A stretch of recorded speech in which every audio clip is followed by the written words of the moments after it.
Bismillahirrahmanirrahim. Assalamualaikum warahmatullahi wabarakatuh. Alhamdulillahi rabbil alamin. Wassalatu wassalamu ala rasulillahil karim. Nabiyyina Muhammadin al-amin. Sayyidina wa maulana rahmatan lil alamin. Wa ala alihi wa sahbihi wa dhurriyyatihi wa ummatihi ila yaumiddin. Amma ba'd. Faya ahbaballahi wa ahbab rasulih sallallahu alaihi wasallam. أوصي نفسي وإياكم بتقوى الله فقد فاز المتقون فلا تموتن إلا وأنتم مسلمون فقال تعالى يا أيها الذين آمنوا اتقوا الله حق تقاته ولا تموتن إلا وأنتم مسلمون. Hadirin sekalian, Bapak Ibu yang kami muliakan, ada 3 poin penting terkait dengan peristiwa Isra dan Mi'raj yang ketiganya menjadi catatan krusial yang bahkan didokumentasikan oleh para ulama, dari ulama klasik sampai dengan yang kontemporer. Bahkan seorang mufassir besar, kenamaan asal Mesir yang sangat populer, dikenal dengan Syekh Muhammad Mutawalli Asy-Sya'rawi, bukan hanya dalam kitab sirah yang beliau hadirkan, As-Sirah An-Nabawiyah, tapi bahkan menuliskan 1 kitab khusus untuk bisa menampilkan 3 poin penting ini terkait dengan peristiwa Isra dan Mi'raj. Bukan hanya ulama tafsir, bahkan kita akan dapati para pakar hadis pun tidak ketinggalan, bukan hanya menghadirkan hadis-hadis sahih yang tercantum dalam Sahih Al-Bukhari, Sahih Muslim, bahkan Al-Imam At-Tabrani bukan hanya dalam kitab Al-Mu'jam Al-Kabirnya, tapi dalam kitab Ad-Du'a mendokumentasikan bagian-bagian penting dari perjalanan peristiwa Isra Mi'raj ini yang diharapkan menjadi panduan berkehidupan bagi seluruh kita umat Islam khususnya, atau bahkan inspirasi bagi manusia pada umumnya, bagaimana menghadapi situasi-situasi krusial dalam kehidupan, bagaimana cara mendekat kepada Allah Subhanahu wa Ta'ala, dan bagian terakhir berinteraksi secara utuh dan paripurna dalam berkehidupan sampai kembali kepada Allah Subhanahu wa Ta'ala. 3 bagian ini yang kita akan coba batasi dalam tausiah singkat di kesempatan kali ini, dan semoga Allah memberikan kemudahan dalam menyampaikan, memahami, dan mengamalkan apa yang telah kita pelajari nanti. Para hadirin sekalian, dan mohon izin kepada para ulama, tidak bermaksud untuk menggurui, namun menghadirkan kembali apa yang guru-guru telah kita ajarkan kepada kita semua. Peristiwa Isra Mi'raj, bagian pertama, diawali pada tahun ke-10 dari kenabian Rasulullah SAW. Bukan ke-10 Hijrah, tapi 10 kenabian dari Rasulullah SAW saat dilantik menjadi Nabi dan Rasul. Diawali di bulan Ramadan, saat wafatnya Sayyidah Khadijah radhiyallahu ta'ala anha. Pun demikian, wafatnya paman Nabi tercinta, Abu Talib. Wafat paman dan istri tercinta ini, yang sejatinya sudah dipahami dan diketahui oleh kita semua bahwa keduanya adalah tameng terdekat Rasulullah SAW dalam berdakwah. Bagaimana ketika Nabi menghadapi berbagai tantangan yang ada di masyarakat Mekah pada umumnya di masa itu, Fatrah Makkiyah, maka pamannya Abu Talib adalah orang pertama yang maju membela Nabi, yang datang untuk memberikan penjelasan-penjelasan yang melindungi keadaan Rasulullah SAW, baik dakwahnya pun demikian keadaan fisik Nabi yang dimungkinkan tersakiti pada masa itu. Bila pun ada kesulitan di luar ketika menyampaikan risalah, maka pulang ke rumah. Di rumah pun Nabi SAW mendapatkan pencerahan, perlindungan yang menenteramkan, rasa kasih yang mendamaikan, bukan hanya dari keadaan di luar yang mendapatkan, boleh jadi intimidasi, serangan-serangan, persekusi, tapi bahkan tatkala mendapati awal perjumpaan dengan malaikat Jibril alaihi salam saat menerima puncak wahyu itu, maka Sayyidah Khadijah adalah sosok yang paling menenangkan, yang paling mendamaikan, yang paling menguatkan. Jadi di luar ketika Nabi mendapatkan gangguan, ada tameng dari pamannya Abu Talib, dan di dalam rumah ketika membawa kegelisahan, ada pendamai yang menenteramkan, yang berwujud sosok istri yang paling dicintai, yaitu Sayyidah Khadijah radhiyallahu ta'ala anha. Di waktu yang bersamaan, tahun ke-10 Hijrah itu, keduanya wafat di tahun yang sama, kembali kepada Allah Subhanahu wa Ta'ala. Nabi SAW tentu diliputi oleh rasa kesedihan yang mendalam, rasa duka yang sangat luar biasa, sampai para sejarawan sepakat menjadikan tahun ini sebagai tahun kesedihan dalam sejarah Islam, dinamai dengan Amul Huzni. Dalam keadaan demikian, maka Nabi menghadapi satu realita. Di luar yang tadinya ada pembela, ada perisai, ketika hilang perisai itu, maka cacian, intimidasi, persekusi dirasakan langsung oleh Nabi SAW tanpa sekat dalam menyampaikan risalah dakwah itu. Pulang ke rumah pun, yang biasanya ada yang menenteramkan, yang memberikan kedamaian, yang memberikan kekuatan dengan kata-kata yang meneduhkan itu, sekarang tidak didapati lagi. Maka Nabi melihat ada peluang harapan di suku terhormat di luar wilayah Mekah Al-Mukarramah, sekitar 100 km Beliau mencoba untuk menempuh perjalanan ke satu wilayah yang dikenal dengan nama Taif, masuk wilayah Hijaz. Maka Al-Madinah 400 kilo jaraknya dari Mekah, kemudian Taif 100 km jaraknya dari kota Mekah Al-Mukarramah. Beliau berharap ada satu suku yang terhormat bernama Bani Thaqif yang diharapkan bila di Mekah ditolak, maka penduduk Taif khususnya dari Bani Thaqif bisa menerima dakwah Rasulullah SAW, bisa menjadi penopang, pemberi kekuatan, pemberi perlindungan dari risalah dakwah yang tengah beliau jalankan. Lalu diajaklah kemudian menyertai anak angkat beliau pada masa itu, yaitu Zaid bin Harithah, untuk menemani risalah dakwah Nabi SAW keluar sementara waktu dari Mekah, menghindari konflik sosial yang bahkan serangan-serangan muncul pada masa itu, dan berangkatlah berjalan kaki. Kita garis bawahi, berjalan kaki 100 km ke wilayah Taif. Namun apa yang terjadi? Ternyata Masya Allah, ketika sampai di Taif, harapan yang membumbung tinggi itu, yang diharapkan dakwah bisa disambut dengan ketenangan, kenyamanan, penerimaan yang baik, tapi ternyata asa yang dihadirkan tidak sesuai dengan kenyataan yang dihadapi, realita yang muncul. Ternyata alih-alih penduduk Taif, khususnya Bani Thaqif yang diharapkan datang menyambut dengan kehormatan, ternyata mereka merespon dengan tindakan-tindakan yang bukan hanya mengecewakan, tapi bahkan menyakiti. Bila di Mekah Nabi mendapatkan perlakuan dari caci maki, lemparan kata-kata yang kotor, maka di Taif bahkan lemparan kata itu bukan hanya berubah menjadi makian, tapi juga lemparan sesungguhnya berupa bebatuan. Betapa Nabi SAW mengalami situasi yang menyakitkan, ya bukan hanya kepada batin kalau kita tarik kepada situasi kita saat ini, tapi kaki beliau terluka. Zaid bin Harithah menjadi tameng sampai kepala bagian belakangnya pun kemudian terluka. Dan keduanya memutuskan untuk mundur sejenak, beristirahat di satu kebun kurma milik dua anak dari seorang bernama Rabi'ah, dan disinilah kisah dan hikmah bermula, pengantar pada peristiwa pertama yang mengantarkan pada Isra dan Mi'raj. Ketika beliau sedang istirahat itu, maka malaikat Jibril diperintahkan oleh Allah Subhanahu wa Ta'ala untuk menyampaikan pesan kepada malaikat penjaga bukit di Taif itu. Mintakan kepada Muhammad sallallahu alaihi wasallam, Sayyiduna Rasulullah, mintakan apapun yang diminta, taati. Di sini titik pembelajaran yang penting untuk kita semua, Bapak dan Ibu sekalian. Seperti telah kita ketahui, ketika sampai malaikat penjaga bukit itu dan menyampaikan, "Ya Rasulullah, Muhammad SAW, apa yang engkau perintahkan, aku taati. Sekiranya engkau perintahkan aku saat ini untuk mengangkat bukit di Taif ini dan menimpakan kepada penduduk yang telah menyakitimu, maka seketika aku akan lakukan." Maka mari kita lihat bagaimana jawaban Rasulullah SAW di bagian pertama pembahasan tentang Isra Mi'raj ini, yang jawaban inilah kemudian didokumentasikan secara lengkap oleh Al-Imam At-Tabrani dalam kitabnya Ad-Du'a, pun dikuatkan dalam kitab Mu'jamnya. Dan ini bagian terpenting yang mengantarkan pada peristiwa Isra dan Mi'raj. Apa jawaban Nabi? Nabi mengatakan, "La, jangan lakukan. Fa'innahum qaumun la ya'lamun." Boleh jadi mereka menghadirkan respon yang menyakiti itu, yang melukai itu, bukan karena diniatkan untuk sengaja melukai, bukan karena diniatkan untuk sengaja menyakiti, namun mereka melakukannya karena boleh jadi mereka belum tahu saja hakikat tentang sesuatu.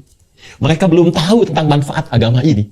Maka aku berharap esok lusa ada keturunan-keturunan di Bani Thaqif, ada keturunan-keturunan di Taif ini yang kelak akan beriman pada risalah Muhammad SAW. Lantas seketika beliau berdoa dan perhatikan permohonannya kepada Allah Subhanahu wa Ta'ala. Ilahi, ilaika ashku dha'fa quwwati wa qillata hilati wa hawani 'alan nas. Ya Allah, saat ini aku mengaduhkan kepadamu tentang kelemahanku dan kurangnya dayaku di hadapan manusia. Ya Arhamar Rahimin, duhai yang sempurna kasih dan sayangnya. Anta Rabbul Mustad'afin. Aku menyadari dan meyakini engkau adalah perawat setiap orang-orang yang lemah, golongan-golongan yang terlemahkan. Anta Rabbi, dan engkau pun Rabb yang merawatku, yang menyayangiku, yang mengasihiku. Ila man takiluni. Setelah perlakuan di Taif ini, kemana lagi engkau perkenankan aku untuk melangkah menyampaikan risalah dakwah? Ila ba'idin yatahajjamuni. Apakah ke tempat yang masih jauh dan di tempat itu masih ada sekelompok orang yang akan menyakitiku? Am ila aduwin malaktahu amri. Atau tempatnya masih dekat, yang ketika aku sampai ke tempat itu masih ada orang-orang yang tidak suka kepadaku lantas akan menyakitiku lagi. Masya Allah. Malam takun bika alayya ghadabun fala uballi. Sepanjang engkau tidak marah kepadaku, aku tidak peduli. Engkau sampaikan aku ke tempat yang jauh dan berpotensi menyakiti aku, atau tempatnya masih dekat dan berpotensi aku disakiti kembali, berpotensi aku dimusuhi kembali, aku menerima ya Allah. Yang penting engkau tidak marah kepadaku. Walakinna rahmatan liya awsa. Dan aku yakin, sungguh kasihmu kepadaku lebih luas dibandingkan dengan perlakuan-perlakuan yang menyakitkan itu. Ilahi, ya Allah, aku bersandar kepadamu sepenuhnya. Aku bersandar kepadamu sepenuhnya. Malam tunzil ilayya ghadabak, wa la yahilla alayya sakhatuk. Sepanjang engkau tidak turunkan kemarahanmu kepadaku, atau tidak hadir murkamu kepadaku, ya Allah, maka aku bertawakal kepadamu. Ilaikal utbah hatta tarda, la hawla wa la quwwata illa bik. Ya Allah, aku bertawakal sepenuhnya kepadamu, mengharapkan ridhamu, dan sungguh segala daya, upaya, dan kekuatan, semua aku kembalikan kepadamu. Hadirin sekalian, jawaban inilah yang kelak kemudian menggentarkan arasy dan menghadirkan undangan spesial dari Allah Subhanahu wa Ta'ala untuk menunaikan peristiwa Isra dan Mi'raj yang kini kita peringati. Apa bagian pertama, hikmah yang bisa kita ambil dari fase yang telah diuraikan tadi? Para ulama kemudian memberikan jabaran-jabaran yang sangat penting dan pokok-pokok pedoman kita dalam berinteraksi berkehidupan. Para ulama kita mengajarkan dari peristiwa yang pertama ini, seakan Allah ingin memberikan 3 hal penting. Yang pertama, setiap pekerjaan baik, risalah-risalah kebaikan yang memperbaiki, islah, yang menghadirkan kemajuan, yang menghadirkan kemuliaan-kemuliaan, baik di tatanan masyarakat secara sosial, baik itu secara individu, di keluarga, atau lebih luas lagi, setiap itu semua pasti akan berhadapan dengan ujian-ujian yang tantangan-tantangan yang menguji kesungguhan kita dalam menghadirkan perbaikan itu. Jadi bagian pertama, peristiwa ini mengajarkan kepada kita, mesti disadari, langkah apapun, kebijakan apapun, pemerintah Provinsi DKI Jakarta ingin menghadirkan kebijakan-kebijakan yang mensejahterakan untuk masyarakatnya. Wali Kota Jakarta Utara ingin memberikan kebijakan-kebijakan yang memakmurkan untuk wilayahnya. Para ulama ingin berdakwah menyampaikan risalah yang memberikan pencerahan kepada umat. Jangan dikira bahwa itu akan berjalan begitu saja mudah. Ya, fitrah pengantar Isra Mi'raj memberikan kesan kepada kita, semua yang baik itu pasti akan berhadapan dengan ujian-ujian, tantangan-tantangan yang hikmahnya justru ingin menguji bagaimana kesungguhan kita dalam menghadirkan kebaikan itu. Bagaimana keseriusan kita dalam menghadirkan perbaikan yang menyejahterakan itu. Itu yang dimaksudkan Quran surah ketiga Ali Imran di ayat 142 itu. Am hasibtum an tadkhulul jannata walamma ya'lamillahu alladhina jahadu minkum wa ya'lamus sabirin. Apa dikira Anda akan mudah begitu saja mendapatkan kesuksesan dalam menampilkan program-program kebaikan dan puncaknya mendapatkan surga itu? Apakah mudah begitu saja? Sementara belum dilihat bagaimana kesungguhan, keseriusan kita untuk mewujudkan semua yang baik itu. Jadi ternyata fitrah yang baik akan berhadapan dengan ujian-ujian yang nampak terlihat buruk, tapi sesungguhnya menguji keseriusan dan kesungguhan kita bagaimana mewujudkan kebijakan-kebijakan yang baik itu berwujud karakter kinerja. Itu satu. Dan semakin tinggi, semakin besar perubahan dan kebijakan kebaikannya, maka semakin tinggi pula tantangannya. Itu yang dimaksudkan di Quran, surah kedua Al-Baqarah di ayat 214. Am hasibtum an tadkhulul jannata walamma ya'tikum mathalul ladzina khalau min qablikum massathumul ba'sa wad-dharra wa zulzilu hatta yaqula ar-rasul wal ladzina amanu ma'ahu mata nasrullah ala inna nasrallahi qarib. Jangan dikira mudah begitu saja mendapatkan harapan-harapan kebaikan, bahkan surga, puncak kemuliaan yang diharapkan, mudah didapatkan begitu saja. Kata Allah, tidak. Kesuksesan akan bersanding selalu dengan ujian. Ibu ingin mendapatkan anak yang sukses, jangan dikira mudah begitu saja, berharap, berdoa, sukses, langsung sukses. Tidak. Akan ada ujiannya. Akan ada kesabaran yang menjadikan kita melihat setiap perubahan-perubahan dari anak itu. Bila di skala keluarga saja sudah sedemikian kompleks, maka hal yang lebih besar lagi, spektrum yang lebih luas lagi, di lingkungan kemasyarakatan, di lingkungan berbangsa, bernegara, maka tantangannya lebih besar lagi. Seperti orang dulu pernah sukses melewati ujian, maka kita pun yang berkeinginan sukses, kata Allah, akan diberikan ujian yang setara dengan kadar ikhtiarnya. Kadang baksun, ringan. Kalau Anda ingin ke masjid, apakah serius mau ke masjid, mau ke JIC, maka diturunkan hujan rintik-rintik. Itu baksun namanya. Masih berangkat nggak kalau hujan? Ya, orang Arab mengatakan kalau ini ringan, dia katakan la ba'sa, ini ringan, nggak apa-apa. Orang Indonesia lebih hebat lagi, labas, lewat. Kalau masih berangkat, hujan dinaikkan levelnya, lebih besar lagi. Darah, yang berdampak kepada fisik. Masih mau berangkat nggak? Masih mau cari payung nggak? Kalau dengan yang deras sedikit masih belum berangkat, artinya level kita masih digerimis. Masih ujian-ujian kecil. Kalau membuat kebijakan, ya ini ingin bikin bangunan A, ingin bikin taman B, ya baru karena cacian sedikit saja, baru karena kritik saja, sedikit tidak jadi dilakukan, itu masih gerimis levelnya. Itu pengantarnya. Ya. Maka yang paling menarik ketika Anda melangkah pada kebijakan yang besar, dakwah yang besar, risalah yang besar, wazulzilu. Terkadang Allah hadirkan ujian-ujian yang menggoncang kepada jiwa. Zilzal itu seperti gempa. Ya, pikiran kita gempa. Bagaimana merencanakan ini? Tantangannya lebih besar. Hati kita gempa. Kadang-kadang malam nggak bisa tidur. Ya, ada pekerjaan di suami di kantor jadi bermasalah. Pulang ke rumah istri di pikiran itu zilzal, gempa. Ya, wazilzilu. Ya, normal. Rasul pun mengalami itu. Hatta yaqula Rasul walladzina amanu ma'ahu mata nasrullah. Rasul mengalami itu. Nabi mengalami itu. Karena fitrah kesuksesan yang besar akan menghadirkan fitrah ujian yang menguji kesungguhan kita untuk mewujudkan segala kebesaran yang diharapkan itu. Itu bagian yang pertama. Bagian yang kedua, masih dalam segmen pertama, Isra dan Mi'raj. Pelajaran ini mengantarkan kesan kepada kita bahwa bagaimana sikap Rasulullah SAW melihat secara proporsional dan elegan segala respon yang beliau terima dalam menyampaikan risalah kebaikan itu. Tadi kita katakan, tidak semua orang-orang yang berhadapan dengan kebijakan kita, baik di pemerintahan misalnya, atau bahkan dalam dakwah ketika menyampaikan, boleh jadi nggak semuanya sependapat. Dan di antara yang tidak sependapat itu, mungkin boleh jadi akan mencibir, boleh jadi akan mencela, boleh jadi akan mengkritik. Indahnya, narasi pengantar Isra Mi'raj mengajarkan kepada kita, sikapi semua respon itu secara proporsional. Seperti Nabi mengajarkan. Tidak semua yang mengkritik kemudian harus balas dengan cacian. Tidak semua yang memberikan masukan-masukan walaupun tidak menyenangkan, lantas kemudian kita respon dengan tindakan yang kontraproduktif. Tidak. Ya, perhatikan bagaimana Nabi merespon. La, fa innahum qaumun la ya'lamun. Itu yang hilang sekarang di kita. Spirit Isra Mi'raj mengantarkan kita untuk berpikir dengan jernih, membangun ukhuwah bukan terpecah belah, mencintai bukan menyakiti, merangkul bukan memukul. Ini satu fenomena yang kita hadapi sekarang ini. Bagaimana masyarakat terpolarisasi secara luas, ya, saling mencela satu dengan yang lainnya, padahal ayatnya kita hafal. Ya ayyuhalladzina amanu, Quran surah 49 itu, di ayat yang ke-11. Hei orang-orang yang masih merasa punya iman, la yaskhar qaumin qaum, jangan saling mencela. Berapa banyak sekarang celaan kita dapati dalam kehidupan, di media sosial, ya, dalam kehidupan kita secara langsung. La yaghtab ba'dukum ba'dha, jangan bikin hoax. Sekarang kita dapati, jangankan masyarakat biasa, para ulama dipertentangkan, kiai A dengan B, ormas A dengan ormas B, pihak A dengan B. Itu realita yang sekarang kita hadapi. Dan spirit Isra Mi'raj yang kita peringati saat ini seharusnya menjadi solusi untuk itu. Itu yang dimaksudkan Quran surah ke-41 Fussilat di ayat yang ke-34 itu. Wala tastawil hasanatu wala sayyi'ah, idfa' billati hiya ahsan. Ya, nggak sama yang baik dengan yang buruk itu. Kalau ada keburukan kita dapati dari respon itu, maka hadirkan respon yang elegan. Jangan dibalas buruk dengan yang buruk lagi. Kalau mampu, balas dengan yang baik, kata Allah. Kalau yang satu mencela, dibalas dengan celaan, maka apa bedanya dengan celaan yang pertama? Celaan itu hanya akan keluar dari lisan yang pulsanya pulsa celaan. Kalau memang sudah tercela, kenapa harus dicela lagi?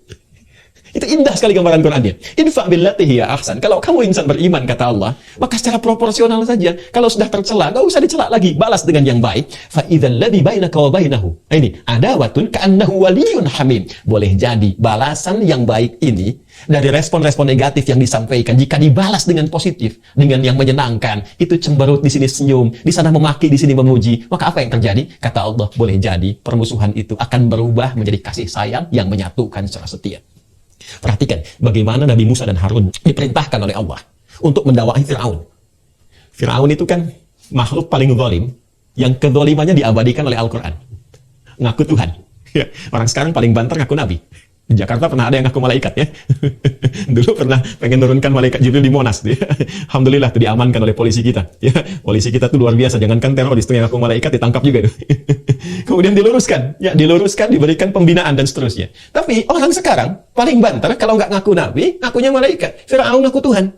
Ana rabbukumul a'la. Hobi bunuh orang, Al-Baqarah 49. Yadzabbihuna abna'akum wa yastahyuna nisa'akum. Ya, kalau kita baca Al-Bidayah wan Nihayah, ya dari 16 jilid itu, di jilid yang kedua tentang kisah Nabi Musa, itu bagaimana Imam Ibnu Katsir mengilustrasikan ibu-ibu, Bu, yang mau lahiran, itu didampingi dua algojo. Dipantau terus, lahir laki-laki baru keluar merah dari rahim ibundanya, baru keluar, kalau laki-laki eksekusi. Itu Firaun dan koleganya. Tapi se-Firaun-Firaunnya, ketika Musa dan Harun diperintahkan oleh Allah Subhanahu wa taala alaihi wassalam untuk berdakwah kepada Firaun itu, apa perintah yang diberikan oleh Allah kepada keduanya? Quran surah ke-20 Taha, ayat ke-43 sampai dengan 44. Idhaba ila fir'auna innahu tagha, faqula lahu qawlan layyina la'allahu yatadhakkaru aw yakhsha. Musa dan Harun datangi Firaun itu dan dakwahi dengan penuh kelembutan. Allah tidak katakan berikan respon yang keras, tegur saja, tidak. Allah katakan dakwahi dengan kelembutan. Mungkin dengan sikap lembut itu, boleh jadi dia sadar bahwa dia keliru dan menyimpang dari kekuasaannya, dari jabatannya. Ternyata Islam itu datang bukan untuk meruntuhkan jabatan. Bukan untuk meruntuhkan kekuasaan, tapi mengarahkan, membimbing jabatan, kedudukan, dan kekuasaan pada keadaan yang terhormat dan melahirkan maslahat. Itu indahnya. Maka spirit pengantar Isra Mi'raj memberikan pesan kepada kita bahwa jika dalam kita menghadirkan perbaikan-perbaikan, entah itu tugas yang ulama, masyayikh, habaib, asatidz dalam mencerahkan umat, membimbing umat, atau juga tugas di umarah. Sekarang di wilayah Jakarta ada gubernurnya, wali kotanya, dan turunan-turunannya. Bila didapati respon-respon, gejolak-gejolak sosial, maka spirit Isra Mi'raj mengantarkan kepada kita hadapi dengan proporsional. Lihat mereka, siapa mereka, maka berikan respon sesuai dengan kadarnya masing-masing. Ketiga, ini bagian terpenting. Allah Subhanahu wa Ta'ala ketika melihat Rasulullah SAW memberikan sandaran perlindungannya, harapan-harapan pembelaannya kepada paman dan istrinya tercinta itu, maka disinilah Allah ingin menjadikan semua perlindungan, harapan-harapan itu hanya terpusat kepada Allah saja dan menjauh dari harapan-harapan kepada manusia. Maka wafatlah di tahun yang sama. Kita bisa mengatakan wafat sesuai ajal. Tapi apa sebabnya? Karena musabbib dan musabbab itu tidak ditanya, tapi sebab dipelajari. Musabbib yang mewafatkan, musabbab yang diwafatkan tidak harus ditanya, tapi sebabnya itu yang dipelajari. Sayyidah Khadijah radhiyallahu taala anha, Abu Talib paman Nabi radhiyallahu taala anhu, meninggal dunia keduanya di waktu yang bersamaan dan keduanya pelindung bagi dakwah Nabi, bagi risalah Nabi. Wafat di tahun yang sama dan Allah berkehendak memberikan perlindungan langsung tanpa adanya harapan-harapan yang disematkan kepada makhluk. Pelajaran besar. Seakan Allah yang memberikan gambaran. Jika kita bersandar pada teman, itu bagus. Boleh jadi dalam lingkungan dakwah kita punya sahabat. Kiai A bersahabat dengan Kiai B, dengan Habib C, dengan Ustadz D, ya dengan Syekh C. Di pemerintahan ada sahabat, gubernur bersahabat dengan sekda, wali kota bersahabat dengan wakilnya, dengan staf-stafnya, semua menjamu persahabatan untuk bersinergi menyukseskan program yang telah dipersiapkan. Tapi bersandar kepada sahabat itu tidak akan abadi. Kalau bukan terbatas karena kedudukan, kalau sudah tidak menjabat lagi, sulit untuk mewujudkan bersama-sama. Apalagi kalau sudah batas kehidupannya berakhir. Sahabat kita meninggal, siapa yang jadikan sandaran? Alih-alih kita bersandar kepadanya, dia yang bersandar kepada kita untuk kita menggotong jenazahnya. Betapa banyak sekarang pejabat, bahkan Pak Bub saja, berapa banyak kemudian karena pandemi COVID kita berdoa kepada Allah, semoga yang telah berpulang dinilai sebagai syuhada, orang-orang baik yang dirahmati. Tapi kita belajar dari situ, berapa banyak kita menggotong sahabat kita, mengangkat jenazah mereka, mengantarkan ke kuburan. Dan terkadang mereka lah orang terdekat yang memberikan inspirasi dalam kehidupan. Pak Sekda Allah Yarham Saifullah Yusuf, orang baik, yang kami juga mengetahui, Masya Allah. Ya, pada akhirnya kembali kepada Allah. Dan puncaknya kita pada akhirnya kembali kepada Allah. Ya. Masya Allah. Ya. Teman-teman sekalian, Bapak Ibu sekalian, yang ingin saya tekankan adalah peristiwa ini memberikan kesan kepada kita. Kalau ingin mendapatkan perlindungan sempurna, kalau ingin mendapatkan bimbingan sempurna, maka arahkan semua harapan-harapan itu pada satu titik saja. Arahkan semua permohonan perlindungan itu kepada Zat yang Maha Menguasai saja. Tidak salah kita berteman, tidak salah kita menggantungkan harapan, tapi puncak seluruh harapan, arahkan seluruhnya kepada Allah saja. Ketika kawan-kawan di lingkungan kita memiliki keterbatasan dan ketergantungan kita hanya kepada Allah, maka Allah akan memberikan perlindungan tanpa ada batas, bahkan dari segala hal yang dianggap mustahil oleh manusia. Itu yang kemudian mengantarkan Nabi Muhammad SAW setelah menyadari sepenuhnya bahwa peristiwa wafatnya Sayyidah Khadijah, peristiwa wafatnya Abu Talib adalah peristiwa pengantar, jembatan yang menghadirkan kuatnya tawakal kepada Allah. Setelah menyadari itu dan berdoa kepada Allah dengan doa yang tadi kami sampaikan, maka datanglah kemudian undangan dari Allah langsung untuk membuktikan dahsyatnya kekuatan Allah yang melampaui sandaran-sandaran pada manusia. Maka tibalah undangan itu dan diabadikan di Quran surah ke-17 Al-Isra di ayat pertama dan surah An-Najm surah ke-53 ayat 1 sampai dengan 18 itu. Allah berfirman, A'udzu billahi minasyaitonir rajim. Bismillahirrahmanirrahim. Subhanalladzi asra bi 'abdihi lailan minal masjidil haram ilal masjidil aqsa alladzi barakna haulahu linuriyahu min ayatina innahu huwas samiul basir. Baik, ini bagian pertama yang ingin saya tampilkan. Rasul pulang dari Taif dengan membawa ketenangan, bukan kekecewaan. Bayangkan Anda datang ke satu tempat, dilempari, dimaki-maki, berdarah-darah, tapi pulang membawa ketenangan. Pernah nggak Bapak ada kebijakan datang ke masyarakat tempat tertentu, atau kita teman-teman berdakwah, atau ibu menghadapi suami ya di rumah, cerita tentang anak, tiba-tiba responnya ada maki-maki. Aku sedang capek nih. Wah, ada makian, ada celaan dan sebagainya. Kira-kira ketika pulang ke rumah yang dibawa apa? Ketika masuk kamar yang dibawa apa, Bu? Ini Nabi datang ke Taif, udah 100 kilo jalan, datang dilempari, berdarah-darah, kan? Tapi pulang dari situ disuruh membawa ketenangan. Itulah tawakal. Itulah rahasia tawakal. Pulang beliau, kembali, datang kemudian ke Mekah, dan menginap di rumah Sayyidah Maimunah. Ya, Sayyidah Maimunah itu kalau lokasinya di samping gate Babu Salam. Jadi kalau kita masuk dari Zam-Zam itu, ya belok kanan Sofwa, terus ke kanan lagi masuk yang ada Istana Raja itu, ya nanti ada pos security, ya terus lewat ada pintu 26 gate Ismail, lewat terus ada 35 kipas angin tuh, saya pernah hitung di sebelah kanan itu, ya lurus sampai nanti ada gate Nabi, Babun Nabi. Di Babun Nabi itu dekat yang ada jembatan di atasnya, ada tiang listrik. Itu tiang listrik besar itu posisi rumahnya Abu Jahal dulunya. Ya, nanti mungkin satu waktu kalau ada kesempatan kita di sana saya tunjukkan dia spot-spotnya. Nah, itu di rumah Sayyidah Maimunah. Kemudian ketika undangan itu tiba, maka beliau menunaikan sholat 2 rakaat warisan dari sebelum-sebelumnya. Ya, tata caranya tidak sama dengan yang seperti kita tunaikan saat ini, tapi itu petunjuk yang sampai dari nabi-nabi sebelumnya, mengarah ke Nabi Ibrahim alaihissalam. Dan di situ beliau selalu bangun, ya di kesempatan malamnya. Nanti di Sunan Abu Daud nomor hadis 1367, riwayat sahabat Ibnu Abbas radhiyallahu taala anhuma, bagaimana beliau menceritakan ketika nginap di rumah bibinya itu. Kebiasaan Nabi bangun malam, kemudian duduk sejenak, kemudian menghilangkan bekas kantuknya, membaca 11 ayat terakhir di surah Ali Imran, kemudian pergi ke tempat tertutup untuk berwudu dan mu'allaqah, lalu menunaikan salat malamnya. Di situ ketika muncul undangan Isra dan Mi'raj itu, beliau salat 2 rakaat di rumah Sayyidah Maimunah, bukan salat 5 waktu yang sekarang kita tunaikan. Ini pendahuluan. Maka berangkatlah, diisrakan dalam hadis riwayat Muslim, juga di Al-Bukhari, ya disiapkan burak, jenis kendaraan, ya satu hewan yang ditunggangi oleh beliau, yang sekelabat mata menyampaikan langsung ke Masjid Al-Aqsa, lalu salat 2 rakaat dan lalu naik lantas ke langit sampai tiba ke Sidratul Muntaha seperti digambarkan di surah An-Najm itu. Saya persingkat dengan cepat. Yang paling menarik, pertama, ayat Isra Mi'raj ini, Quran surah ke-17 dengan namanya Al-Isra, itu dibuka dengan kalimat Subhan. Ya, para ulama kita, insya Allah semua sudah mengetahui tentang makna kalimat Subhan ini. Di dalam bahasa Arab, apalagi diksi Al-Quran, jika disebutkan ada ayat dibuka dengan kata Subhan, Subhanallah, Subhanalladzi, dan turunan-turunannya, maka informasi yang digambarkan di ayat itu ingin disampaikan berisi peristiwa-peristiwa besar yang kadang tidak mampu ditangkap oleh akal. Ya, bukan tidak masuk akal, tapi akal nggak mampu nangkap. Ingat itu ya. Jadi semua yang melekat pada manusia itu sifatnya terbatas. Awas, hati-hati, hati-hati. Mata itu terbatas. Semakin jauh objeknya, semakin tak terlihat. Telinga itu terbatas. Semakin frekuensinya itu turun di bawah 20 Hz atau di atas 20.000, kita nggak bisa dengar. Ya. Jadi kalau pendengaran terbatas, penglihatan terbatas, kenapa akal selalu tidak ingin terbatas? Jadi akal pun punya keterbatasan. Nggak semua bisa ditangkap oleh logika. Bukan tidak logis, tapi akal belum mampu menangkapnya. Karena itu, ketika ada ayat dibuka dengan kata Subhan dan turunan-turunannya, maka ingin menggambarkan bahwa peristiwa yang dimaksudkan adalah peristiwa yang besar, yang boleh jadi belum tak mampu ditangkap oleh akal, yang dengan itu jangan sampai menghadirkan penilaian-penilaian negatif yang bertentangan dengan sifat-sifat dan keagungan Allah Subhanahu wa Ta'ala. Ya. Ini yang menjadikan ketika ayatnya turun sekaligus membantah cemoohan-cemoohan yang diprovokasi oleh Abu Jahal pada masa itu. Ya, nggak mungkin bisa terjadi ini. Ya memang nggak masuk akal karena akalnya belum sampai. Masa dalam semalam bisa datang ke Isra, bisa datang ke Masjidil Aqsa, naik ke langit, sepertiga malam aja balik lagi. Sementara mereka menempuh perjalanan ke Palestina, wilayah Masjidil Aqsa itu bisa berbulan-bulan. Muhammad SAW, Sayyidina al-Mustafa, sepertiga malam ke Masjidil Aqsa, naik ke atas, turun lagi.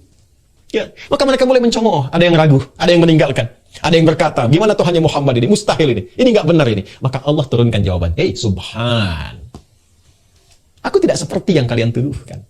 Nggak seperti yang kalian sifatkan. Ya. Allah kalau berkehendak sangat berkuasa, apapun bisa terjadi. Ini sekaligus memberikan penguatan kepada Rasulullah. Ya. Perhatikan, apa yang bisa dikerjakan oleh pamanmu Abu Talib?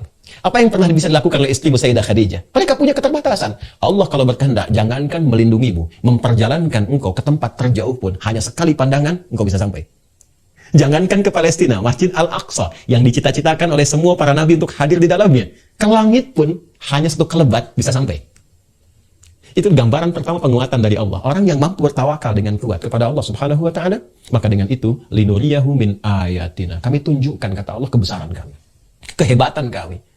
Ya, jadi pesan kedua yang ingin sampai kepada kita dari segmen yang kedua ini, jika kita mampu bertawakal kuat kepada Allah Subhanahu wa Ta'ala, menghadirkan rasa yang kuat untuk terpatri kepada kuasa Allah Subhanahu wa taala, menyadari bahwa Allah pelindung kita, pemberi rezeki kita, pemberi ketenangan, yang merawat kita, menyembuhkan, memaafkan, maka dengan segala kuasanya Allah akan tunjukkan, aku lebih berkuasa dibandingkan dengan segala kesulitan yang tengah kau hadapi. Kau minta pada siapa? Maka ini puncak janji, puncak pertolongan Allah Subhanahu wa taala, dan itu hanya dibuka, bisa datang dengan puncak ketawakalan. Jadi peristiwa Isra Mi'raj ketika berlangsung, pertama itu berisi tentang penguatan akidah. Perkaranya perkara iman, bukan perkara akal. Jadi kalau ditangkap pakai akal, tidak akan sampai. Tapi kalau ditangkap pakai iman, hikmah akan datang membimbing kita untuk memahaminya. Sebab kalau Allah mau, apapun bisa terjadi. Secara antropologis, kita nggak bisa tangkap. Akal hanya membayangkan, anak itu bisa lahir kalau ada hubungan seksual antara laki-laki dan perempuan. Lahir anak. Kalau Allah berkehendak, tidak ada laki-laki, nggak pernah disentuh siapapun, bisa mengandung, melahirkan. Itu Maryam alaihissalam. Kalau Allah berkehendak, tidak ada ibunya, nggak ada bapaknya, bisa lahir. Itu Adam alaihissalam. Kalau Allah berkehendak, ada perempuan lahir dari bagian laki-laki. Itu Sayyidah Hawa alaihissalam. Jadi kalau Allah berkehendak, semua kemungkinan ada. Yang nggak ada bapak dan ibu, bisa ada Adam. Yang dari laki-laki bagiannya lahir perempuan, ada Hawa. Yang nggak ada laki-lakinya perempuan mengandung, ada Maryam. Yang normal seperti kita, wujudnya ada, berupa fitrah dalam berkehidupan. Itulah Isra Mi'raj, ingin mengajarkan kepada kita, Allah kalau mau berkehendak, apapun kun, fayakun. Jadi dan terjadi. Ini secara akidah ditanamkan pada diri kita. Akidah itu kan dari kata akadah. Sesuatu yang terikat kuat. Ikat kuat keyakinan ini dalam jiwa kita. Bahwa pelindung kita itu Allah. Yang maha segalanya. Kalau sedang susah, kembali kepada Allah. Coba sekarang kalau sedang susah, ngadunya pada siapa? Kalau sedang ada kesulitan, curhatnya kemana? Alih-alih curhatnya ke Allah. Curhatnya bahkan sekarang di media sosial. Jakarta Utara mendung dikit aja bikin status tuh ibu ya. JIC mendung. Terus dengan dibikin status, apakah mendungnya akan hilang? Nggak nyangka ya? Nyangka tuh. Apakah dengan membuat di media sosial status, solusi akan tiba? Tidak. Bahkan kadang-kadang bisa melebarkan persoalan. Tunggu komen dari si A, tunggu komen dari si B, tunggu komen dari si C. Ujung-ujungnya hanya ngerumpi saja. Masalahnya nggak tuntas. Maka itulah akidah. Maka Isra Mi'raj mengajarkan kepada kita, ikat dalam jiwa kita. Akadah, ikat dengan kuat, jangan sampai lepas. Makanya nikah itu disebut dengan akad, pembukaannya. Memberikan pesan dijaga dengan kuat, pertahankan. Ya, penjagaan kepada keyakinan kita disebut akidah. Kuatkan dalam jiwa kita, ikat bingkai yang 6 simpul itu, yang rukun iman itu. Puncak pertamanya adalah kepada Allah. Kalau tawakalnya kuat, selesai masalah. Karena kita punya Allah. Ini yang kurang sekarang, kita punya Allah. Ya, kalau kita sandarkan semua kepada Allah, minta ya Allah, tuntaskan pandemi, tuntaskan konflik sosial, tuntaskan kegelisahan, semua istighatsah. Kembali kepada Allah minta. Lalu Allah berikan petunjuk lewat hikmah, ditunjukkan. Ini yang terjadi kepada Rasulullah SAW. Langit pertama ketika naik, sampai ke Sidratul Muntaha. Dari mulai Nabi Adam AS, Nabi Isa AS, Nabi Yusuf AS, sampai terus ke atas. Puncak ke-7, Nabi Ibrahim AS. Ya, 6 Nabi Musa, 7 Nabi Ibrahim AS, sampai diperlihatkan bagaimana akhir kehidupan itu. Ini Muhammad SAW. Untuk apa marah dulu? Untuk apa menyakiti lagi? Perhatikan, lihat. Bagaimana akhir kehidupan orang-orang yang hidupnya di dunia itu selalu memilih jalan-jalan keburukan. Ini yang suka mengumpat, suka mencela, bikin sok, bergibah. Tuh lihat. Bagaimana keadaannya saat di neraka itu. Sibuk motongin lidahnya. Ini yang berzina. Ini yang suka membunuh. Ini yang begini. Ditampakkan kepada Rasulullah SAW. Ini akhir kebaikannya. Ini akhir kemuliaannya. Ini surga untuk insan beriman. Ini amalannya. Dan seterusnya. Selain memberikan kekuatan, perjalanan spiritual sesuai dengan wujud kita. Sesuai dengan judul yang kita cantumkan di tema kita kali ini. Perjalanan spiritual itu menampilkan ma'rifat dan hakikat dari kehidupan. Ditampilkan pada Rasulullah untuk memberikan kekuatan. Ada masalah, kembali kepada Allah. Selesaikan secara proporsional. Akhir kehidupan orang bermasalah seperti ini. Tapi kamu punya tugas, jangan sampai mereka terus salah. Arahkan kepada yang soleh. Kalau soleh, akhirnya akan begini. Maka berikan bimbingan ini pada umatmu. Naik terus sampai ke atas. Sekarang timbul pertanyaannya. Kalau jalan mendapatkan rahmat Allah, perlindungannya, akhir yang baik dari soleh dengan surga itu jalannya tawakal, maka bagaimana cara bertawakal itu? Seperti apa jalannya? Maka itulah yang menjadikan Rasulullah SAW sampai ke tingkat yang tertingginya. Inda sidratil muntaha, indaha jannatul ma'wah. Idh yaghsha sidrata ma yaghsha, ma zaghal basar wa ma tagha, laqad ra'a min ayati rabbihil kubra. Masya Allah, surah An-Najm. Naik ke atas, berjumpa langsung dengan Allah Subhanahu wa Ta'ala, dan disampaikan at-tahiyyatu lillah. Atau riwayat lain, at-tahiyyatu salawatu tayyibatu lillah. Ya? At-tahiyyatu lillah wa salawatu wa tayyibah. Dijawab oleh Allah, assalamu alayka ayyuhan nabi wa rahmatullahi wa barakatuh.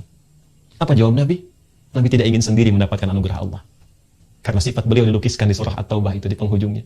Laqad ja'akum rasulun min anfusikum azizun 'alaihi ma 'anittum harisun 'alaikum bil mu'minina raufur rahim. Telah tiba di kalangan kalian seorang rasul dari kalangan kalian. Begitu merasakan keadaan kalian, susah, merasakan susah bersama kalian. Duka ikut berduka, senang ikut senang. Ya, peduli kepada kalian. Kalau perlu beban kalian pun ditampung oleh beliau. Bil mu'minina raufur rahim. Apalagi pada insan beriman, perhatiannya begitu dahsyat. Ketika Allah mengatakan assalamu alayka ayyuhan nabi, Nabi tidak ingin sendiri, tapi memohon kepada Allah, assalamu alayna wa ala ibadillahi salihin. Masya Allah. Seluruh penghormatan hanya untuk Allah. Pujian-pujian, kemuliaan-pujian, kebaikan-kebaikan. Allah menjawab, assalamu alayka ayyuhan nabi. Semua keselamatan, ketentraman, kedamaian, kebaikan aku berikan untuk wahai Nabi. Perhatikan, Isra'nya pakai kalimat Abdun subhanalladzi asra bi'abdihi. Ketika disambut di atas, dijawab dengan kalimat Nabi. Assalamu alayka ayyuhan nabi. Ada perbedaan. Nah, nanti kita lihat. Ya, nanti kita lihat. Assalamu alayka ayyuhan nabi. Semua Nabi punya fitrah salam. Buka Quran surah ke-19 Maryam misalnya. Dari ayat 31 sampai 33. Itu untuk Nabi Isa alaihissalam. Ayat 15-nya untuk Nabi Yahya alaihissalam. Wassalamun alaihi yawma wulida wa yawma yamutu wa yawma yub'atsu hayya. Disampaikan dalam bentuk berita di bumi. Nabi Muhammad langsung di langit. Perhatikan betapa sempurna dan istimewanya Nabi Muhammad SAW. Nabi yang lain ucapan salamnya saat bertugas di bumi. Assalamu alayya yawma wulidtu, kata Nabi Isa alaihissalam. Wassalamun alaihi yawma wulida wa yawma yamutu wa yawma yub'atsu hayya, kepada Nabi Yahya dari Allah Subhanahu wa taala. Nabi Muhammad langsung di langit, diundang ke langit, assalamu alayka ayyuhan nabi. Masya Allah. Dan pakai alif lam. Alif lamnya istighraq.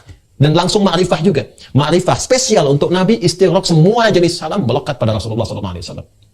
Nabi Musa dulu, waktu menghadap kepada Fir'aun untuk berdakwah itu dengan kelembutan, berdoa dulu kepada Allah. Rabbi shrahli sadri, wa yassirli amri, wahlul 'uqdatam min lisani yafqahu qawli.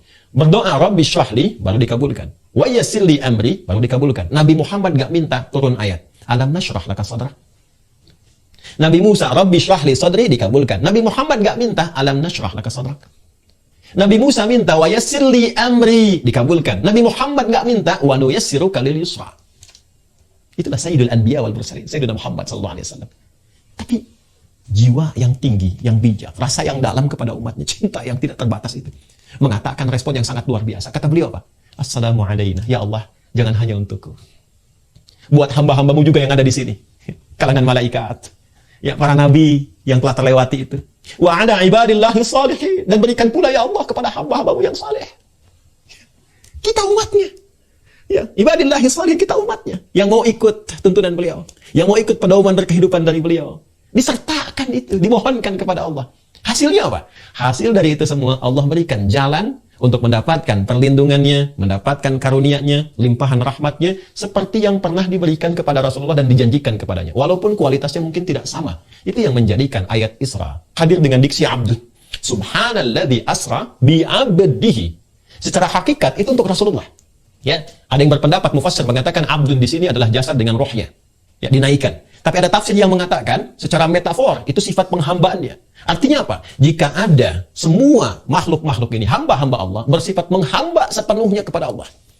Jadi kalau kita menghamba sepenuhnya, bukan hanya Nabi, bukan hanya Rasul, kita pun, kalau kita mau menghamba kepada Allah, bertawakal kepada Allah, sujud kepada Allah, maka akan mendapatkan perlindungan yang serupa yang Allah berikan kepada Nabi Muhammad SAW, walaupun dengan kualitas yang tidak sama dan situasi yang berbeda. Jadi kesan yang indah. Jadi kalau kita mau menghamba, istri yang menghamba, suami yang menghamba, saat sulit, Allah akan tolong kesulitan di keluarga. Pegawai yang menghamba, pejabat yang menghamba, ulama yang menghamba, ditolong oleh Allah. Ya.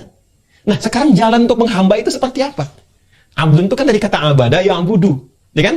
Abdun, jamaknya disebut dengan ibad. Ya. Bagaimana cara menghambanya? Maka, cara menghamba ini tiada lain adalah dengan cara meningkatkan tawakal yang didasari dengan sinyal iman. Di tawakal itu asalnya dari iman. Imannya naik, dengan iman naik, tawakal itu akan hadir dan kuat dengan sendirinya. Itu rumus di Quran surah ke-8 Al-Anfal di ayat yang kedua. Innamal mu'minuna alladzina idza dzukirallahu wajilat qulubuhum wa idza tuliyat 'alaihim ayatuhu zadatuhum imana wa 'ala rabbihim yatawakkalun. Perhatikan ujungnya. Sungguh insan beriman yang sejati itu cirinya jika disebutkan nama Allah ada getaran dalam hatinya. Yuk dicek ya. 5 kali dalam sehari itu disebutkan nama Allah. Setiap pergantian waktu dalam sehari, subuh, zuhur, asar, maghrib, isya, dari subuh sampai malam, dicek, diperdengarkan Allahu Akbar, ada nggak respon di hati kita? Kalau masih ada, itu tanda iman. Tapi apakah iman itu kuat atau tidak? Ya, tergantung kepada sifat tawakalnya. Bagaimana supaya kuat? Latih. Wa idza tuliyat 'alaihim ayatuhu. Jika dibacakan, ditampakkan, dilihatkan pada mereka ayat-ayat Allah. Dan Isra Mi'raj itu bagian dari ayat Allah. Baca lagi. Kembali ke surah Al-Isra ayat kedua. Linuriyahu min ayatina.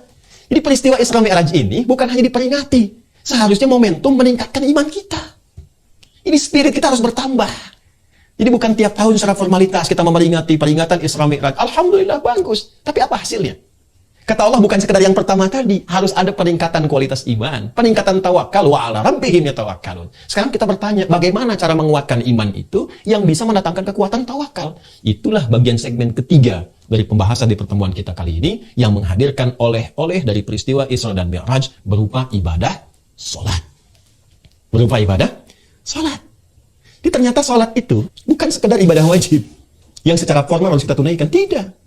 Desain sholat itu bukan sekedar perintah yang harus dilakukan untuk ibadah semata-mata. Tidak. Tapi ada feedbacknya kepada kita. Ada timbal balik. Ternyata itulah wasilah yang bisa meningkatkan iman kita. Dan saat yang bersamaan menghubungkan kita untuk terhubung kuat dengan Allah Subhanahu wa Ta'ala. Yang lewat hubungan kuat ini datanglah perlindungan dan semua limpahan keberkahan-keberkahan. Karena itulah Bapak Ibu sekalian, namanya disebut dengan sholat. Kalau ngaji fikih klasik kita dapati as-sholat hiya doa. Sholat itu arti pokoknya sama dengan doa. Tapi kalau kita ngaji kedalaman di bahasanya, kata sholat akarnya seakar dengan kata wassalah. Yasilu silatan wassalatan. Sesuatu yang terhubung dengan kuat. Ada silaturahmi. Ya, sekarang Bapak Ibu sedang bersilaturahim, hybrid. Ada yang di JIC ketemu, ya, kuat. Sekarang kita lewat Zoom, okay? Suksesnya pertemuan ini bukan sekarang saat jumpa, nanti saat pulang, ya, kita ingat lagi, saling mendoakan, saling menyapa, saling memberi kabar. Itulah silah. Hubungan kuat yang tidak dipisahkan oleh ruang dan waktu. Ibadah yang melatih kita supaya terus terhubung kuat dengan Allah, sehingga tak terpisahkan di setiap ruang dan waktu. Ke kantor ingat Allah, jalan ingat Allah, kerja ingat Allah, di rumah tangga ingat Allah. Ibadah itu disebut sholat. Karena itu nama lain sholat itu zikir. Zikir itu ingat, eling. Buka Quran surah keempat. An-Nisa ayat 103. فَإِذَا قَضَيْتُمُ الصَّلَاةَ فَاذْكُرُوا اللَّهَ قِيَامًا وَقُعُودًا وَعَلَى جُنُوبِكُمْ. Kalau kamu selesai menunaikan sholat, maka keberhasilan itu bisa dilihat. Kalau setelah sholat, ingat sama Allah, terhubung. Tuh. Quran surah ke-20, Thaha, ayat ke-14. وَأَقِمِ الصَّلَاةَ لِذِكْرِ. Tunaikan sholat sebagai zikir kepadaku. Jadi kalau orang sholatnya benar, apa yang terjadi? Ada ketersambungan, konektivitas dia dengan Allah Subhanahu wa Ta'ala. Kalau ingat kepada Allah, pasti akan terlindungi. Perlindungan pertama dari maksiat. Gak ada orang ingat Allah itu bisa korupsi. Saat korupsi dia ingat Allah. Gak mungkin korupsi. La yasrikul mu'min indama yasrik wa huwa mu'min. Kata Nabi, gak mungkin orang beriman itu mencuri ketika mencuri masih ada iman dalam dirinya. Karena ingat Allah. Gak mungkin keluar dari JIC setelah menunaikan ibadah sholat Jumat atau sholat fardu. Tiba-tiba keluar tertukar sandal. Mustahil. Sebab saat akan dipakai ingat Allah. Wah, yang saya yang mana ya? Saya kayaknya yang ini ya. Padahal dia masuk gak pakai sandal itu. Ini gak mungkin terjadi. Nggak mungkin salah ketik ketika bertugas. Karena tahu diawasi oleh Allah. Terhubung. Kalau konektivitasnya tinggi, itu yang menjadikan perlindungan Allah datang. Menjaga dari perbuatan buruk. Ketika yang buruk itu dapat dihindarkan, maka yang baik akan datang. Rahmat Allah, perlindungan, kebaikan, kemuliaan. Itu yang menjadikan kekuatan iman bertambah. Karena itulah kalimat sholat pertama dalam Al-Quran. Itu dibuka dengan kata iman. Buka Quran surah kedua Al-Baqarah di ayat yang ketiga. Sebelum Allah menyebutkan sholatnya, imannya dulu yang ditampilkan. Alladzina yu'minuna bil ghaib wa yuqimuna shalah. Ya, cara meningkatkan ketakwaan, kemuliaan, kebaikan dengan cara meningkatkan iman itu dengan baik. Setelah iman itu meningkat, apa yang terjadi? Latih dia. Dengan apa? Dengan sholat. Alladzina yu'minuna bil ghaib wa yuqimuna shalah. Dan dahsyatnya, ikatan iman yang diaktifkan lewat salat itu ternyata itu penanda pertama penghambaan kita kepada Allah Subhanahu wa Ta'ala. Masih ingat ayatnya yang di Al-Isra ayat kedua? Subhanalladzi asra bi'abdihi. Tadi saya katakan abdun akarnya dari kata abada, ya'budu. Ya? Kemudian apa lagi? Orangnya abdun. Jamaknya disebut dengan ibad. Perintahnya u'bud. Sekarang perhatikan, setelah kita menghamba kepada Allah, datang menuhankan Allah Subhanahu wa Ta'ala dan mengatakan dari kita hamba, apa perintahnya? Pindah ke Quran surah ke-20 Thaha ayat ke-14. Innani anallah la ilaha illa ana fa'budni. Fa'budni. Kata Allah, sungguh akulah Allah. Nggak ada Tuhan yang layak dipertuhankan, disembah kecuali aku. Fa'budni. Perintahnya pakai fi'il amr. U'bud. Ya, kalau kita lakukan, maka yang melakukannya disebut dengan abdun. Jamaknya disebut dengan ibadun. Sembah aku, kata Allah. Menghamba kepada aku. Kita bertanya, bagaimana caranya ya Allah? Teruskan ayatnya. Wa aqimis sholata lidzikri. Menghamba itu caranya dengan menunaikan sholat. Jadi salat itu identitas penghambaan kita kepada Allah yang menunjukkan kekuatan dan keberadaan iman. Ya, setelah itu iman menguat, dipakai salat. Dalam salat kita mengaku hamba, kita ikrarkan apa kalimatnya? Ya, turunan dari kata abdun lagi. Ya, apa yang kita katakan? Iyyaka na'budu wa iyyaka nasta'in. Allahu akbar. Coba lihat. Subhanalladzi asra bi 'abdihi 'abada. Perintahnya ubud, ya. Innani anallahu la ilaha illa ana fa'budni. Kemudian kita menghamba dengan menunaikan salat, wa aqimis salata lidzikri. Saat salat kita katakan kami hamba ya Allah. Sekarang kami menghamba seperti Engkau perintahkan. Engkau minta kami menuhan kamu, kami menuhankanmu ya Allah. Engkau minta kami menyembahmu, kami menyembahmu ya Allah. Engkau minta salat, kami salat ya Allah. Iyyaka na'budu. Masya Allah. Ketika ada kalimat iyyaka na'budu, apa jawab Allah?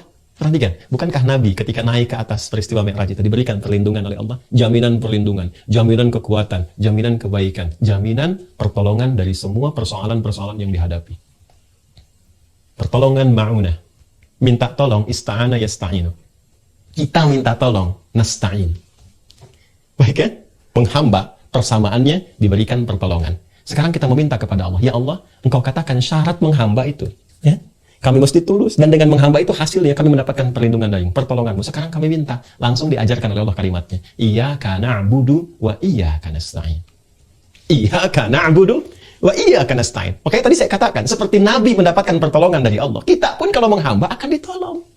Walaupun kadarnya berbeda, sesuai dengan ketakwaan dan kesungguhan kita menunaikan penghambaan pada Allah. Iyyaka na'budu wa iyyaka nasta'in. Ya. Karena itulah perintah salat dibuka dalam Al-Quran itu disandingkan dengan permintaan tolong. Buka Quran surah kedua Al-Baqarah di ayat ke-45. Wasta'inu bis-sabri was-salah. Kalau engkau punya persoalan dalam kehidupan, kata Allah, terima dulu. Karena masalah itu datang bukan ingin membuat engkau bermasalah, tapi tadi spirit pertama Isra Mi'raj untuk menguji kesungguhan engkau. Apakah benar engkau ingin meningkatkan kualitas hidup? Apakah benar engkau ingin menampilkan kebaikan-kebaikan? Terima dulu dengan sabar. Karena bukan hanya engkau yang punya masalah, orang dulu pun punya persoalan. Setelah engkau terima, datanglah kepada Allah. Minta lewat sholat. Wasta'inu bis-sabri was-salat. Kalau masih belum yakin, dikhitab iman kita. Dipertanyakan keimanan kita. Ya, karena tadi ada hubungan antara iman dengan sholat. Ditunaikan sholat, iman kuat. Iman kuat, tawakal naik. Rumus Quran surah 8 ayat 2. Tawakal naik, pertolongan tiba. Karena itu kalau orang masih ragu dengan pernyataan ini, Allah turunkan ayat 153. Quran surah kedua Al-Baqarah ayat 153. Imannya dulu disebutkan. Ya ayyuhalladzina amanu. Hei semua yang beriman, masih punya iman gak? Bahkan pakai ayyuha tuh, 150 kali disebutkan dalam Al-Quran. Ayyuhnya kan munada, fungsi taukid. Para ulama kita sudah jauh lebih dulu mengetahuinya. Haknya itu tanbih. Pakai ya disebutkan 361 kali dalam Al-Quran. Itu panggilan untuk nida'ul qarib, mutawassit, dan ba'id. Memanggil yang dekat, yang menengah, yang jauh. Alladzina disebutkan 1080 kali dalam Al-Quran. Itu isim mausul, bentuknya jamak tanpa batas. Seakan Allah ingin mengatakan, hei semua yang merasa punya iman. Mau imannya lemah, sedang, ataupun kuat karena dekat dengan Allah. Aku tegaskan ya, aku ingatkan. Sepanjang kamu punya iman, kuatkan imanmu. Kalau punya masalah, kuatkan sinyal imannya. Nanti dari iman itu minta lewat apa? Sholat. Ya ayyuhalladzina amanu sta'inu bis-sabri was-salat. Kalau kamu punya masalah, minta sama Allah, kata Allah. Di sholat itu bukan sekedar ibadah formalitas yang kita tunaikan, ya, untuk menyembah Allah, tapi feedbacknya, manfaatnya untuk kita lagi. Jadi saking sayangnya Allah, kita diharapkan nggak punya masalah. Saking sayangnya Allah kepada kita. Setiap ada persoalan selesai. Nih subuh ke siang nih, siapa yang nggak punya masalah? Subuh ke siang ini. Dari subuh ke siang ada masalah. Idealnya, konsepnya datang kepada Allah, zuhur menghamba, minta diberikan solusi, selesai. Idealnya dari zuhur ke asar ada masalah, selesai di asar. Dari asar ke maghrib, selesai di maghrib. Maghrib ke isya, selesai di isya. Jadi tidur itu tinggal istirahat. Makanya kalau sholatnya benar, hidup cenderung bahagia. Masalah tuntas. Hidupnya tenang, hidup nyaman, senang. Tenang dan senang dalam bahasa Arab itu disebut dengan falah namanya. Bahasa Inggrisnya success and happiness. Ya, tenang dan senang itu falah. Sekarang perhatikan panggilan sholat saat dipanggil sholat itu. Kalau Anda bertanya, kenapa mesti sholat? Hayya 'alas sholah. Di JIC azan berkumandang. Live diperdengarkan. Jangankan Indonesia, dunia mendengar. Ya. Lalu Anda bertanya, kenapa harus salat ya Allah? Dijawab oleh seorang muadzin, hayya 'alal falah. Supaya kamu bahagia. Masalah kamu tuntas. Kamu senang, kamu tenang, persoalan selesai. Itu konsepsinya. Karena itu di hadis qudsi dari sahabat Abu Hurairah radhiyallahu taala anhu, ketika sampai kita salat pada kalimat iyyaka na'budu wa iyyaka nasta'in. Perhatikan hadis qudzinya. Ya, saya bacakan dari kalimat pertamanya. Ya, qala Rasulullah sallallahu alaihi wasallam, qala Allah azza wa jalla, hadis qudsi. Qasamtu shalah baini wa baina 'abdi 'ala nisfain. Aku bagi sholat, kata Allah, antara aku dengan hambaku pada dua bagian. Wali abdi masal. Dan kalau hambaku benar menunaikan sholat itu, maka apapun yang ia minta, aku akan berikan. Itu standarnya. Apapun yang dimintakan, Allah kabulkan. Sepanjang itu jadi kebutuhan. Karena Allah hanya mengabulkan apa yang dibutuhkan, bukan mengabulkan apa yang diinginkan. Perhatikan hadisnya. Idza qala al-'abdu alhamdulillahi rabbil alamin. Saat seorang hamba, kalimatnya abdun loh, abdu. Lihat derivasinya, ya. Perubahan katanya di ilmu sharaf. Abada, ya'budu, u'bud, abdun, ibad, na'bud. Idza qala al-'abdu alhamdulillahi rabbil alamin. Jika seorang hamba telah sampai pada kalimat alhamdulillahi rabbil alamin. Alhamdulillahi rabbil alamin. Qala Allah azza wa jalla, hamadani 'abdi. Itu Bu, Pak. Kata-kata kita dalam salat dijawab oleh Allah. Hambaku sedang memujiku. Wa idza qala al-'abdu ar-rahmanir rahim. Jika hamba berkata ar-rahmanir rahim, qala Allah azza wa jalla asna 'alayya 'abdi. Ketika hamba berkata ar-rahmanir rahim, dijawab oleh Allah, hambaku sedang menyanjungku. Wa idza qala al-'abdu maliki yaumiddin. Ketika hamba berkata maliki yaumiddin, qala Allah azza wa jalla, Allah menjawab, majjadani 'abdi, hambaku sedang mengagungkan. Sekarang perhatikan. Wa idza qala al-'abdu iyyaka na'budu wa iyyaka nasta'in. Ya Allah, sekarang aku menghamba kepadamu seperti apa yang kau perintahkan. Kau katakan menghamba, aku menghamba. Kau katakan salat, aku salat. Wa iyyaka nasta'in. Sekarang aku punya persoalan dalam kehidupan. Dan kau maha tahu ya Allah dengan itu semua. Aku mohon solusinya darimu. Aku minta tolong hanya kepadamu. Apa jawabannya? Kalau Allah azza wa jalla, Allah menjawab, hadza baini wa baina 'abdi wa li 'abdi ma sa'al. Inilah perjanjian antara aku dengan hambaku. Kalau hambaku benar salatnya sampai ke kalimat ini, apapun sekarang yang dia minta, aku akan berikan. Allahu akbar. Ini rahasia dalam salat, Bu, Pak. Ini salat itu untuk kita. Salat itu anugerah. Bukan sekedar oleh-oleh dari Isra Mi'raj. Yang kita katakan tingkatkan salat. Tapi kita mesti lihat ada apa di balik salat itu. Ini yang menjadikan, Bu, Pak, semua Nabi, Rasul itu salat. Coba cek dalam Al-Quran. Dan mereka semua ketika ada persoalan, itu salat, menyampaikan hajatnya kepada Allah. Ya. Silahkan cek Nabi Zakaria. Ya. Itu mendapatkan ujian. Belum mendapat keturunan dalam tempo waktu yang lama itu. Di surat Maryam itu kan. Ya. Dari ayat kedua itu sampai ayat ke-15 sampai dapatnya. Itu kan doanya tuh sangat lirih sekali. Ya Rabbi inni wahanal azmu minni washta'ala ra'su syaiba wa lam akum bidu'aika rabbi syaqiyya. Dari rambut hitam sampai memutih, belum dapat keturunan, fisiknya sudah letih. Istri secara medis, maaf ibu, secara medis istri beliau divonis menopause dan mandul. Elisabeth namanya, istri Nabi Zakaria itu, saudaranya Imran ya dengan Hannah. Apa yang terjadi? Salat. Salatnya spesial ditunaikan di mihrabnya Maryam. Pindah surahnya ke surah ketiga Ali Imran ayat 38 sampai 39. Ditunaikan salat di mihrabnya Maryam, cari tempat yang mustajab. Ya. Apa yang terjadi? Perhatikan ayatnya, viral sampai dengan sekarang. Hunalika da'a Zakaria rabbah. Di mihrab itu Nabi Zakaria kemudian salat, memohon kepada Allah, berdoa. Qala rabbi habli min ladunka dzurriyyatan thayyibah innaka sami'ud du'a. Ya Allah, mereka mengatakan memvonis istriku tak mungkin punya keturunan. Kata mereka, enggak mungkin aku punya anak. Istriku divonis secara medis, menopause dan mandul, enggak mungkin punya keturunan. Maka aku hanya meminta kepadamu, sang pemberi tanpa punya batas. Sifat Allah yang memberi tanpa batas disebut dengan Wahhab. Qala rabbi habli, ya Allah, yang Engkau memberi tanpa batasan. Mereka mengatakan aku punya keterbatasan, Engkau tak punya batas. Mohon anugerahkan keturunan darimu saja. Hanya Engkau yang mampu mendengar doaku. Kalau pada yang maha mengabulkan doa, pada yang maha mendengar tidak mengabulkan, lantas kepada siapa lagi aku mesti memohon? Apa yang terjadi? Perhatikan ayat 39-nya. Itu baru minta, Pak, Bu. Belum selesai sholatnya. Baru berdoa dalam sholat. Sholatnya belum selesai, masih berdiri. Sholat belum selesai. Bahasa Arabnya berdiri itu qa'imun. Masih sholat, yusolli, tiba-tiba turun malaikat langsung. Pakai fa lagi. Para ulama kita, Masya Allah, para masyayikh, ya, lebih mengetahui daripada kami. Fa itu kan di ilmu nahwu, harfu atfin rabitin baina syai'aini bila hudud. Huruf yang menyambungkan konjungsi dua peristiwa tanpa jeda. Peristiwa pertama berdoa, peristiwa kedua dikabulkan doa. Antara berdoa dengan dikabulkan, nggak ada jedanya, Pak. Orang Betawi bilang nggak pakai lama gitu. Fanadathu, seketika turun malaikat menyeru kepada Nabi Zakaria. Fanadatul malaikatu, perhatikan syahidnya. Wa huwa qa'imun yusalli fil mihrab. Annallahu yubashshiruka bi Yahya. Turun malaikat sedangkan beliau masih berdiri dalam salatnya, baru selesai doa, belum selesai salat. Jadi kalau salatnya benar, kita berdoa, belum selesai salat pun dijawab, Pak. Bu. Itu yang menjadikan semua nabi salat. Ya. Nabi Isa ketika lahir, ya. Itu sudah dalam buayan ibunya, sudah mengatakan, mendeklarasikan saya sholat. Buka Quran surah ke-19. Ya, surah Maryam, ayat 31 sampai 33. Ayat 31 sampai 33. Wa ja'alani mubarakan aina ma kuntu wa awsani bis shalah. Allah memberkahi aku dan juga ibuku. Allah mewasiatkan kepadaku supaya aku sholat. Nabi Isa, Yesus, Mesias, sholat. Nabi Musa sebelumnya salat. Quran surah ke-20 ayat ke-14. Innani anallahu la ilaha illa ana fa'budni wa aqimis salata li dzikri. Itu perintah Allah pada Nabi Musa. Tarik jauh lagi, Nabi Ibrahim salat. Bahkan ke Ismail, ke anaknya meminta salat. Nabi Ismail itu minta kepada keluarganya salat. Buka Quran 19, surah Maryam ayat ke-55. Wa kana ya'muru ahlahu bis salah. Kan? Baik ya? Wa kana ya'muru ahlahu bis salah. Nabi Ibrahim mengatakan inna salati wa nusuki wa mahya wa mamati lillahi rabbil alamin. Yang diviralkan nanti oleh Sayyidina Ali, iftitahnya Nabi sallallahu alaihi wasallam di Sunan Abu Daud itu. Ya kan? Jadi semua salat. Jadi kalau kita tarik dari Nabi Muhammad sallallahu alaihi wasallam sampai ke Nabi Adam, semua salat. Ya, Muhammad bin Abdullah bin Abdul Muttalib bin Hashim bin Abdul Manaf bin Qusay bin Murrah bin Kilab bin Ka'ab bin Ghalib bin Fihr bin Malik bin Nadar bin Khuzaimah bin Mudrika bin Ilyas bin Nizar bin Mudar bin Ma'ad bin Addi bin Adnan bin Adri bin Muqawwam bin Nahur bin Tarikh bin Ya'rub bin Yasjub bin Nabit bin Ismail alaihissalam bin Ibrahim alaihissalam bin Azra bin Nahur bin Abir bin Kinan bin Arfakhshad bin Sam bin Nuh alaihissalam bin Bikhlail Batushala bin Kinan bin Anwas bin Tis bin Adam alaihissalam. Salat. Jadi Nabi salat, Rasul salat. Kita bukan Nabi, bukan Rasul, malas salat, tapi pengen ditolong. Siapa kita? Jadi aneh, kan jadi aneh tuh. Kalau ingat almarhum Abang Daki Izzuddin MZ itu kan kita jadi senyum sendiri gitu kan. Kan banyak di anekdot dari beliau itu. Ya, ketika susah mengatakan aku sedang diuji.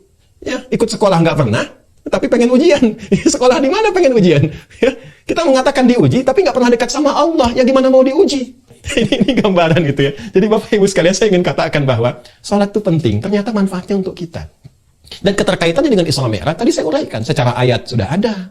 Secara kalimat saya terangkan hubungannya. Secara hadis ada. Ini sejarah pun nampak. Kurang apa lagi? Qurannya ada. Hadisnya ada. Ayatnya terhubung. Sosoknya ada. Ini sejarah diakui. Ini peringati oleh kita sampai sekarang setelah 15 abad. Pertanyaannya, hasil dari sholat itu hadir nggak dalam kehidupan kita? Coba kita cek itu. Satu, menjadikan kita terlindung dari maksiat. Quran surah ke-29 ayat ke-45. Inna salata tanha 'anil fahsya wal munkar. Salat mencegah, melindungi kita dari perbuatan maksiat. Sumbernya cuma dua. Kalau bukan fahsya, itu munkar. Fahsya itu keburukan yang bersumber dari syahwat. Pornografi, porno aksi, LGBT.